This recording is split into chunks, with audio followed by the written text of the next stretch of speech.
Hello, this is a voice-annotated presentation on prostate cancer. My name is Abhay Singh and I am a urology resident at Duke. On our second slide, we can see an outline of what we will cover in the next 10 minutes. It's very important to note that prostate cancer is a very, very large topic, which makes it impossible to discuss all of it.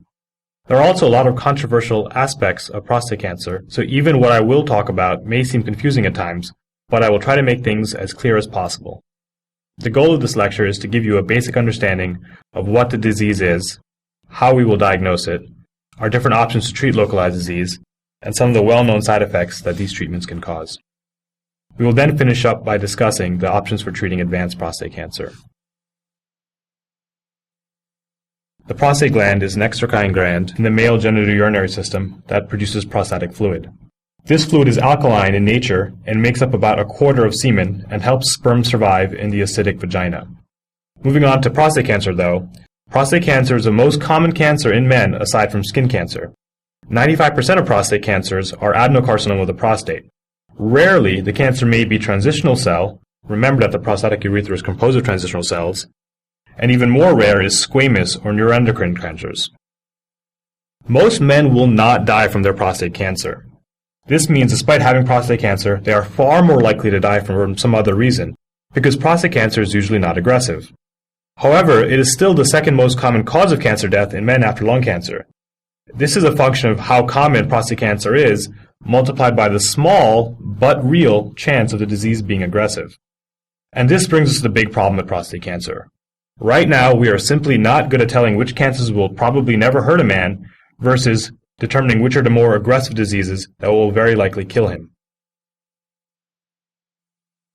Just a few years ago, almost everyone agreed it was best to be screened for prostate cancer.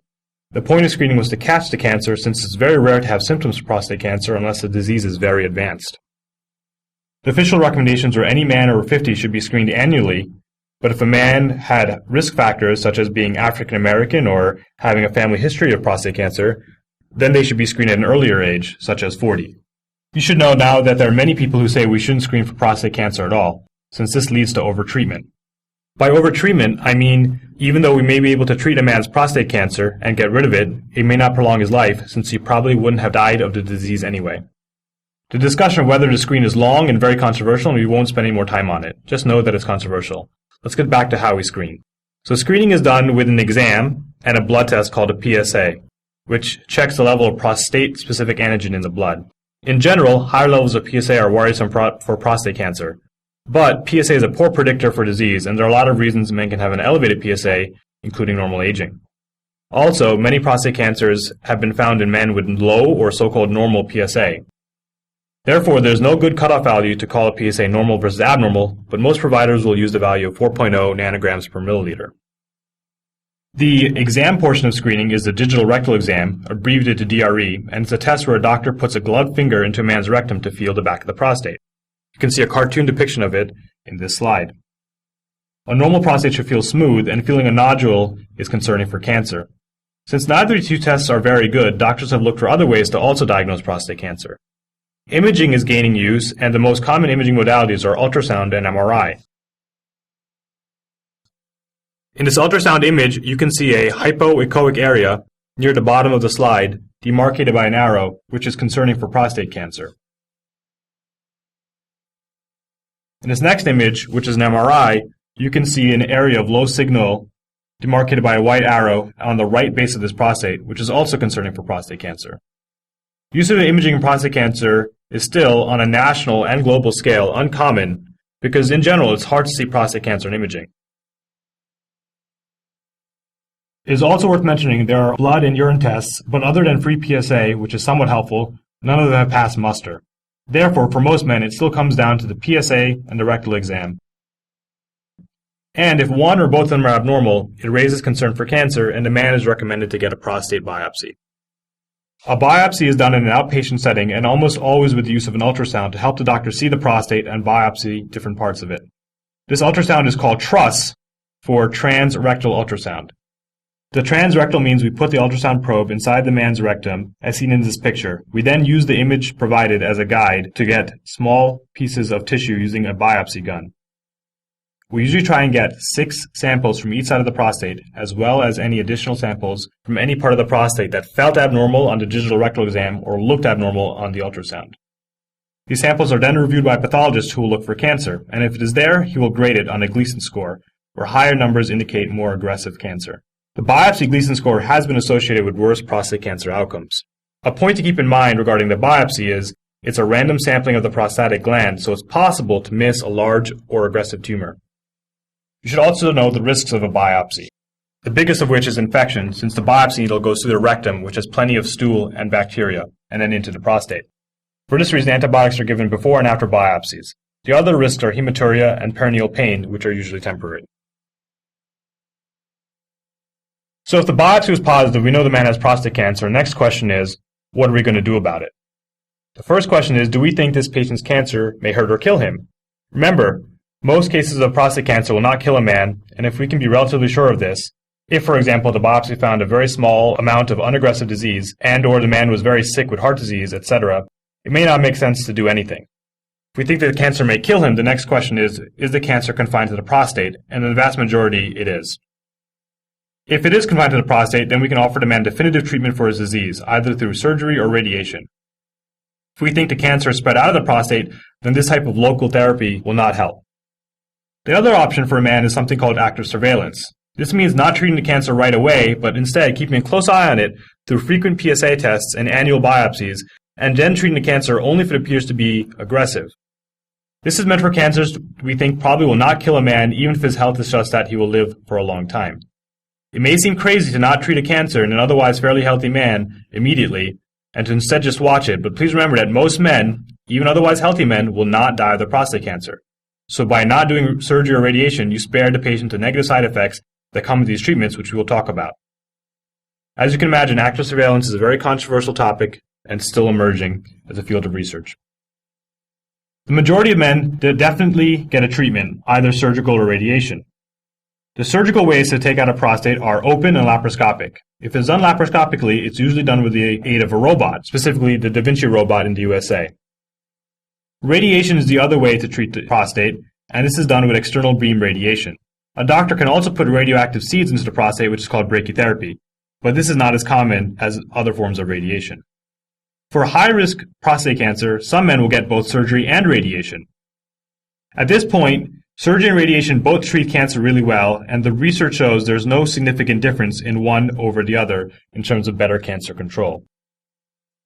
There are other ways to treat prostate cancer in a more focal manner, meaning we're only going to treat the part of the gland which we think has cancer.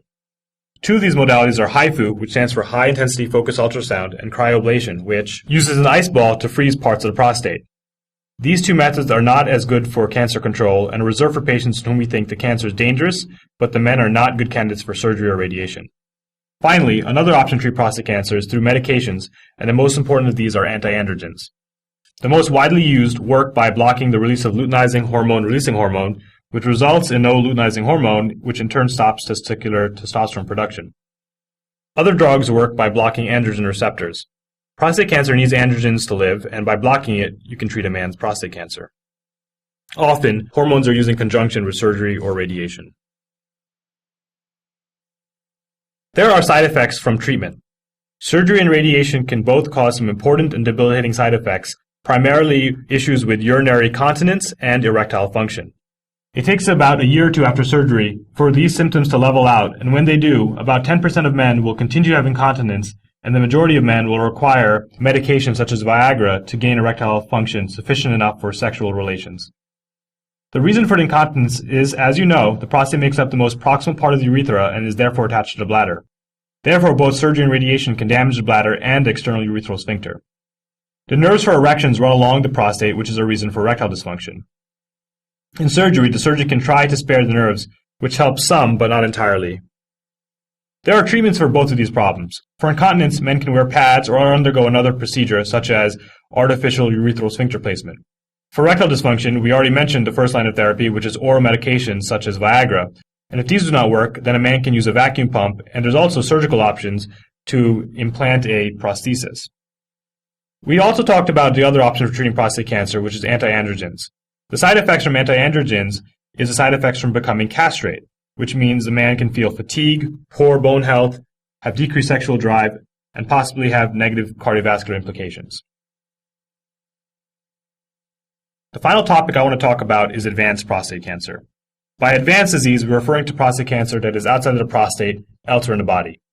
The good news about advanced disease is that we have gotten pretty good at treating it, and while we cannot really cure advanced prostate cancer, we can usually prolong men's lives by years with our current treatment modalities.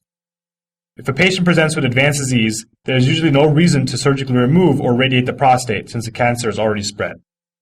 Most cancers go to the lymph nodes first, or the bone. So we can look for these cancers through bone scans and CTs.